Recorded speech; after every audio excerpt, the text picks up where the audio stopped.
Made in America, and David Muir will be back getting answers right now. As we know, every $64 spent on American-made goods can create 200,000 jobs. But could a corporate giant take your idea and have it made in China? One American inventor says it happened to him. The small town of Cabot, Pennsylvania, proudly flying their American flags. Last year was a great year. Proudly making their American invention. You were determined to make it in America. Yeah, that was my goal from day one. Dan Brown invented the Bionic wrench, what he thought was a genius solution to the problem we've all had, stripped bolts. Pliers and adjustable wrenches can strip the corners, but that won't stop the Bionic. His invention grabs onto the bolt from 6 sides at once. The Bionic wrench engages all 6 flat sides of the bolt with symmetrical pressure. This time last year, this factory was buzzing. And Sears had it stocked in all the stores. Holiday ads were on TV, and Sears was their biggest seller. For only $19.99 at Sears. Dan says Sears was so into his invention, they asked him not to sell it to some of their biggest competitors. Like Home Depot or Lowe's. Yes. So you said that's a deal.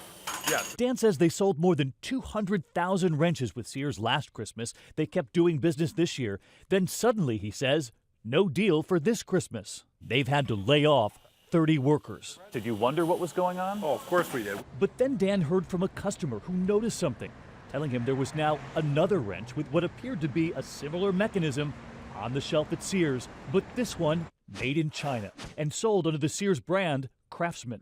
In fact, side by side, listen to the old ad. Because it grips on all 6 sides. Now the one for the new wrench. The 6 locking jaws. Or this part of the pitch. Before, It's 14 wrenches in one. and now the Craftsman wrench. It replaces 14 wrenches with a single tool. What did you think when you saw it? It's a knockoff. There's no question. If you take them apart and you look at these plates, they're virtually the same. Dan has filed suit, claiming Sears stole his idea. Tonight, Sears arguing not so fast, saying they didn't steal anything.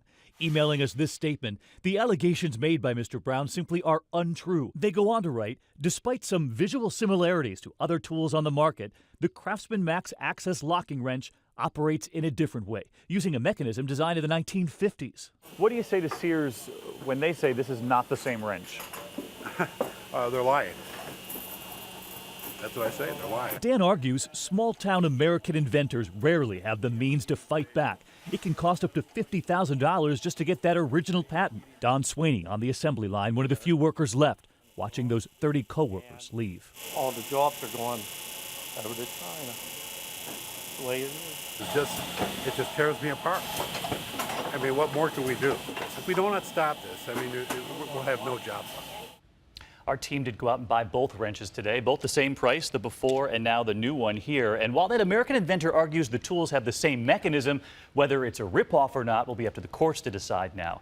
That inventor, Diane, arguing American jobs are in the balance, and Sears telling us tonight we have 264,000 workers Sears believes in America.